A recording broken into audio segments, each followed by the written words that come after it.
जैसे राम हमारे पास एक स्टूडियो मास्टर का एम्पलीफायर है। एम्पलीफायर की बात करूँ तो पावर और प्रोफेशनल पावर एम्पलीफायर के नाम से ये एम्पलीफायर आ जाती है। प्रॉब्लम इसमें ये था कि इसकी जितनी भी इंडिकेशन है ना, सारी इंडिकेशन एक साथ जल रहा था और इसका जोन नंबर 2 काम कर रहा था लेकिन जोन नंबर 1 नहीं काम कर रहा था, जिसका कि सारी की सारी लाइटें एक साथ ब्लिंक कर रही थी।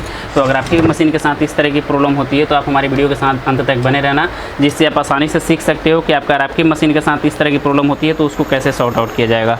चलिए आगे बढ़ते हैं, इस चीज़ के बारे में विशेष रूप से बताते हैं कि अगर आपके मशीन के साथ भी इस तरह की प्रॉब्लम होती है तो उसको कैसे सॉर्ट आउट करोगे।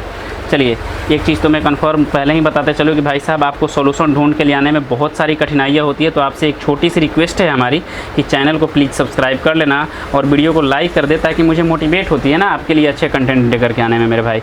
चलिए आज मैं आपको सिखाऊंगा कि अगर आपके भी एम्पलीफायर के साथ किसी भी तरह की प्रॉब्लम होती है तो आप उसको आसानी से कैसे सॉर्ट आउट कर सकते हो। चलिए आगे बढ़ते हैं, इसी चीज़ के बारे में विशेष रूप से बात करते हैं।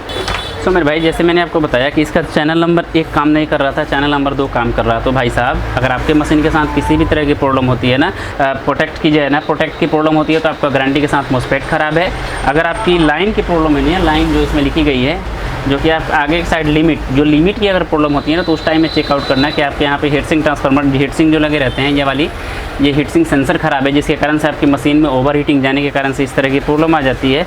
सिग्नल की प्रॉब्लम होती है तो आपका इनपुट सेक्शन में प्रॉब्लम होता है, यानी कि यहाँ पे जो लगे पीसीबी होते हैं ना, इस चीज़ में प्रॉब्लम होता है।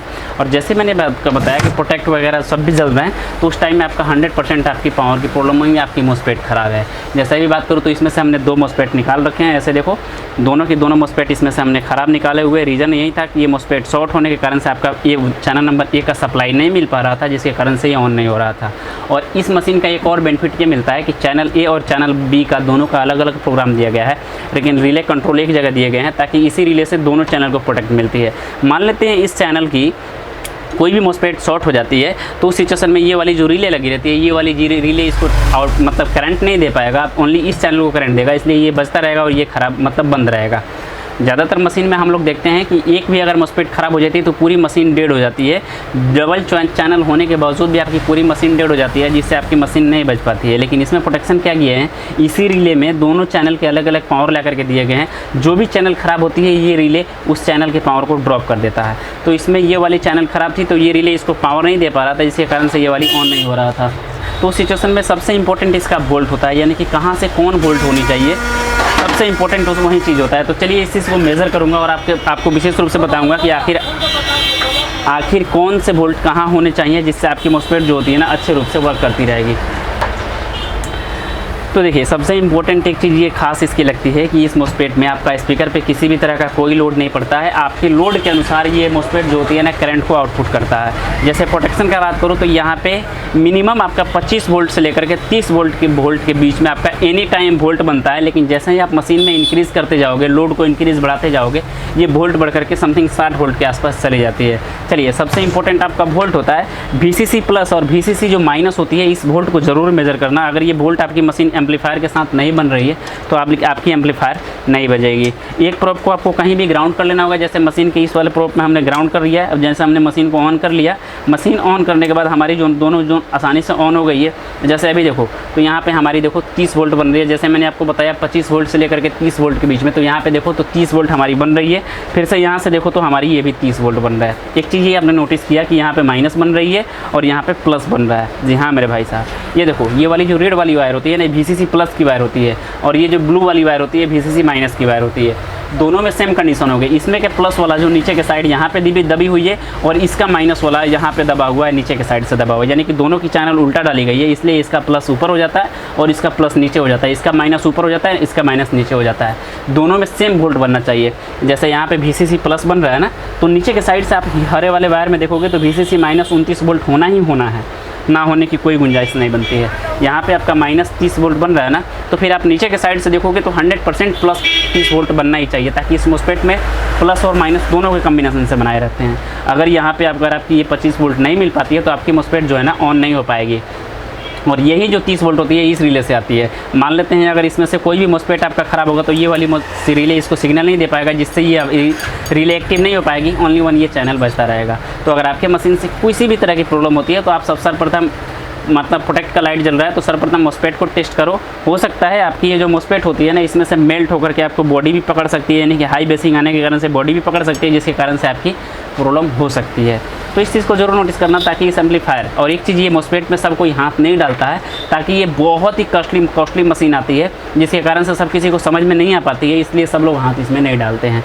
अदरवाइज मशीन में आप लोग देखते होंगे कि छोटी सी ऑडियो किट रहती है और 2 ट्रांसफार्मर के साथ ऑपरेटिंग होता है, लेकिन इसमें कोई भी आपका बूस्टिंग ट्रांसफार्मर नहीं रहता है, ओनली 1 पावर ट्रांसफार्मर होते हैं, और जो भी आउटपुट होता है आपका डायरेक्टली इसी मॉस्फेट के जरिए होता है। तो इस वोल्ट को जरूर मेजर करना। हमने इसमें से 2 अभी मॉस्फेट निकाल रखे हैं, मॉस्फेट हमने इसमें डालने वाले हैं। ये वोल्ट अगर आपकी नहीं बनती है तो फिर आपकी मशीन जो है ना ऑन नहीं हो पाएगी, तो इस चीज़ को ज़रूर नोटिस करते हुए जाइएगा।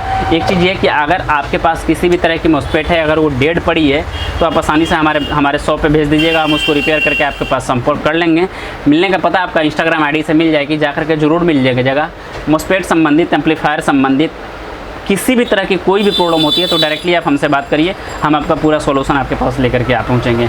ये छोटी छोटी मशीन की नॉलेज कैसी लगती है ज़रूर बताना। और हाँ, एक चीज़ ये कि मैं लाइव प्रूफ में ये चीज़ को इसलिए मतलब नहीं दिखा पाया, आपको शॉर्टकट में प्रॉब्लम बताया, ताकि अगर इस चीज़ को मैं लाइव दिखाने का प्रयास करता तो काफ़ी टाइम हो जाते। चलिए मैं वोल्ट का बात करूँ तो जैसे मैंने आपको बताया कि इसकी लोड के अनुसार वोल्ट इंक्रीज़ हो जाती है।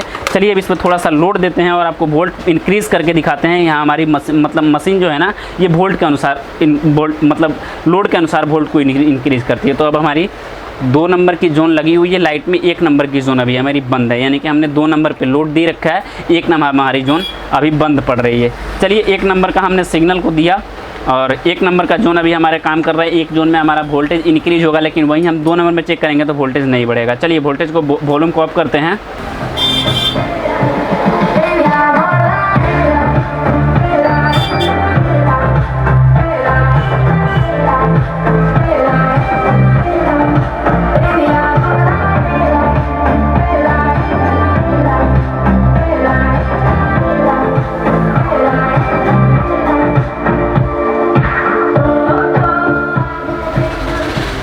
तो जैसे कि अभी आपने देखा कि हमने चैनल नंबर 2 का जो वोल्टेज चेक कर रहे हैं, वहाँ पे हमारी वोल्ट बढ़ रही है, लेकिन हमने 1 नंबर में सिग्नल नहीं दिए हुए, इसलिए हमारी 1 नंबर की सिग्नल कोई भी नहीं बढ़ पा रही है।